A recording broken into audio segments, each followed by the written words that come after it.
के साप्ताहिक कथा संस्करण में आप सभी भक्तों का स्वागत है। हम सभी आशा करते हैं कि आप लोग अच्छे स्वास्थ्य में होंगे और अपने कार्य को अच्छी तरह कर रहे होंगे। जैसा कि कई बार हमने बात की है कि भगवान हो चाहे आपका गुरु हो, वो आपकी भावना का भूखा होता है। वो आपके पैसों का, आपके लाए गए सामानों का कभी भूखा नहीं होता है। तो इसी तरह की एक कहानी जो है महाराज जी की है। होता क्या है कि महाराज जी के एक भक्त थे, उनके किसी रिश्तेदार की शादी थी। वो आते हैं महाराज जी के पैर छूते हैं और उनको शादी में आमंत्रित करते हैं। जैसा कि महाराज जी अपने भक्तों को हमेशा ही मदद करते थे और हमेशा ही उनकी बात मान जाते थे, तो महाराज जी भोलेपन से बोलते हैं ठीक है, मैं आ जाऊँगा आपके रिश्तेदार की शादी में। और महाराज जी वहाँ चले जाते हैं। होता क्या है, जब वो वहाँ पहुँचते हैं तो भक्त हैं वो दरवाजे पर उन्हें लेने आते हैं, बैठालते हैं और उनसे कहते हैं कि महाराज जी आप क्या लेंगे। तो महाराज जी कहते हैं कि भाई मैं बहुत भूखा हूँ। तो बोले आप क्या खाने के लिए लेकर आए। तो कहते हैं अच्छा मेरे को खीर खानी है। तो थोड़ी देर में जो उनकी भक्त होती हैं वो कहीं से खीर लेकर आती हैं और महाराज जी को देती हैं।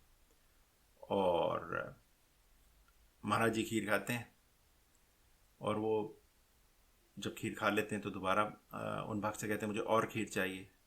अब वो भक्त दोबारा जाती हैं, ढूंढ ढांड के खीर लाती हैं। जब वो लाती हैं तो महाराज जी उन्हें वहाँ नहीं मिलते हैं, महाराज जी चले गए होते हैं। थोड़े दिन बाद वो महाराज जी से मिलने जाती हैं, महाराज जी के दर्शन होते हैं। महाराज जी से कहते हैं महाराज जी आप वहाँ शादी में आए थे पर आप तो थोड़ी देर में ही चले गए थे वहाँ से। तो महाराज जी कहते हैं कि भाई मुझे बहुत भूख लगी थी और मैंने तुमसे खीर मांगी, तुम दोबारा खीर लाई ही नहीं मेरे लिए, तो मैं वहाँ से चला गया।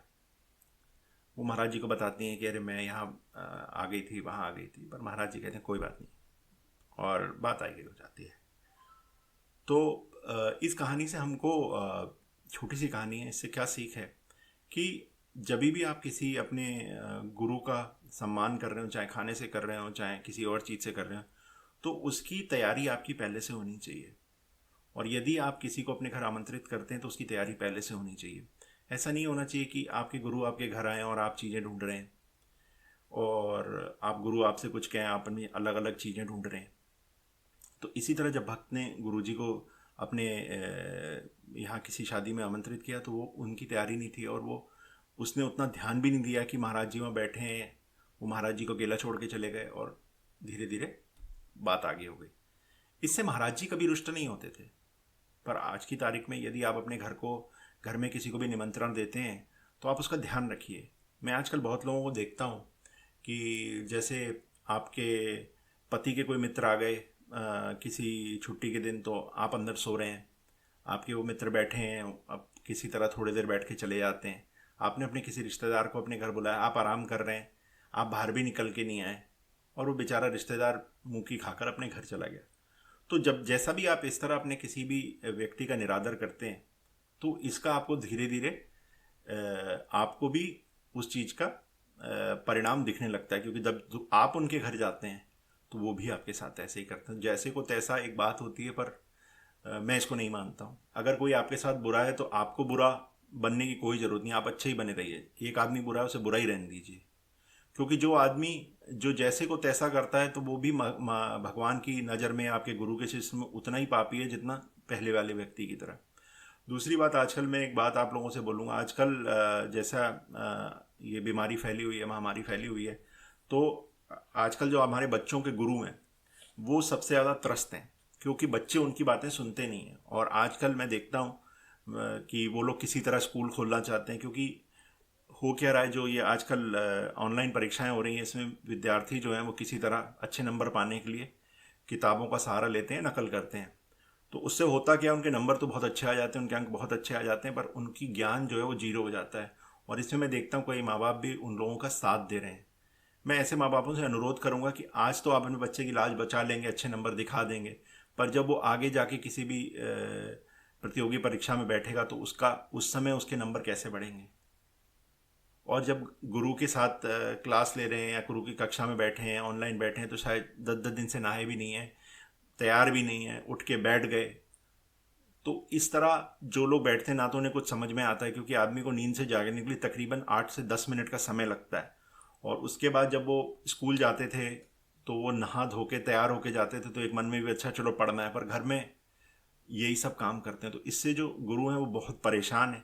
मैंने कई लोगों से बात की है, कई टीचरों से बात की है, तो वो लोग बहुत परेशान हैं। वो बहुत कोशिश कर रहे हैं। जब वो स्कूल में होते थे तो उनकी जिम्मेदारी स्कूल में आके पढ़ा के ख़त्म हो जाती थी, पर आजकल उनकी जिम्मेदारी ख़त्म नहीं होती, क्योंकि बच्चे सुनते नहीं हैं।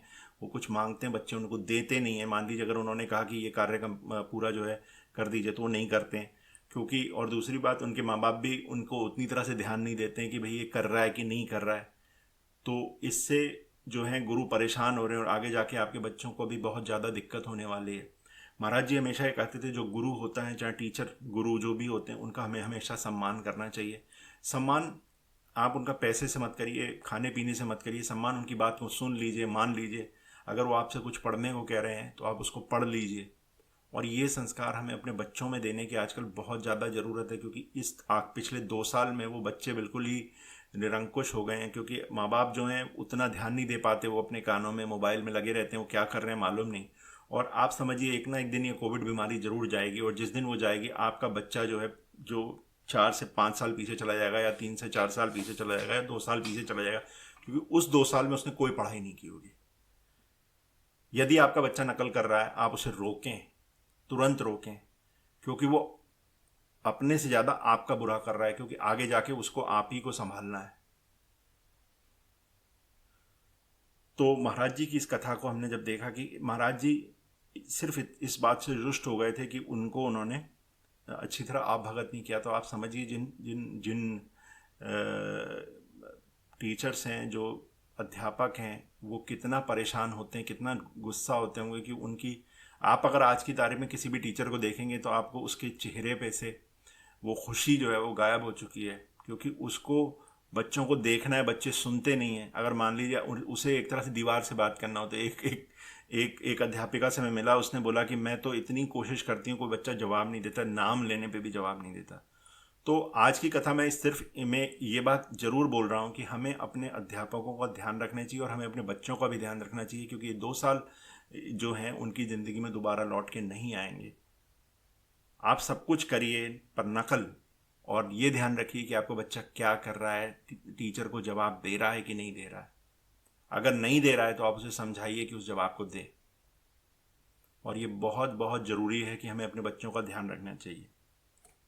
इसी के साथ एक और चीज़ की हम लोग चर्चा करेंगे कि जितने भी महाराज जी के कहानियाँ मैं सुनता हूँ, और मैंने भी कई जगह सुनी, और मैंने कई जगह फीडबैक आते हैं, हम पे मेल आती है, तो सब लोग चाहते हैं कि किसी तरह से कोई चमत्कार हो जाए और उनका जो बना हुआ बिगड़ा हुआ काम है वो हो जाए। बिल्कुल महाराज जी के पास शक्ति है, वो ऐसे चमत्कार करते रहते थे, करते आज भी करते हैं। तो सबसे पहले तो संयमित हो जाइए कि अगर आप परेशानी में हो रहे हैं इस समय, किसी भी तरह की परेशानी में, तो सबसे पहले तो उस परेशानी की जड़ को समझिए, आखिर वो परेशानी आई क्यों है। अब आप, कई लोग कहेंगे अरे भाई हमारे पास तो पैसे नहीं है, हमारे पास ये नहीं है, हमारे पास वो नहीं है, पर पहले उसकी जड़ तक पहुंचिए, आखिर वो परेशानी क्या है, क्यों है। और यदि वो किसी भी आपकी बुरी आदत की वजह से है तो उसको बदलिए, धीरे धीरे परेशानी भी ख़त्म हो चुकी है। यदि आपने किसी से बैंक से पैसा ले लिया या किसी व्यक्ति से पैसा ले लिया, वो आपको परेशान हो रहा है, तो उससे भागिए मत, उसके साथ बैठिए, बात करिए, और इस चीज़ को बढ़ा आगे किसी तरह उसको सुलझाने की कोशिश करिए। ऐसे कई बेवकूफ़ होंगे जो आपके साथ बैठने कर भी, बात भी करके उनको कोई मतलब नहीं। तो ऐसे लोगों की बजाय आप और उनकी संस्था में किसी से भी और लोगों से मिलें, और उस चीज़ का जो है किसी तरह निर्धारण करें।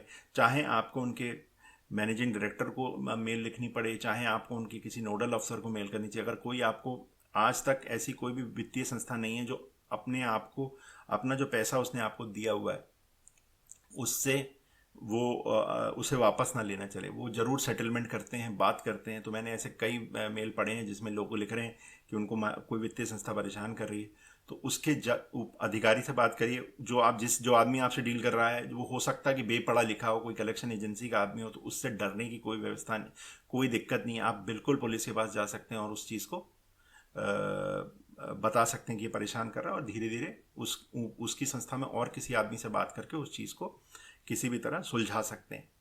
तो ये मैं 2-3 मेरे मेल थे, उनके बारे में बोलना चाह रहा था। दूसरा चीज़ ये है कि जब आप किसी भी तरह मानसिक तनाव से गुजर रहे हैं तो सुंदरकांड का पाठ करिए। एक नियम बना लीजिए कि मुझे मंगल के मंगल या किसी भी दिन मुझे सुंदरकांड हफ्ते में एक दिन पढ़ना है।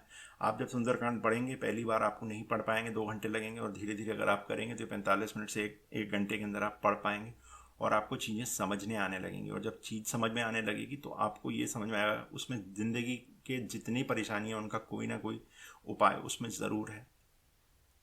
तो मैं आप सभी से उम्मीद करता हूँ और आप सभी से कहता हूँ कि आप लोग कृपया करके इस सुंदरकांड का पाठ करें, हनुमान चालीसा पढ़ें, हनुमान अष्टक पढ़ें।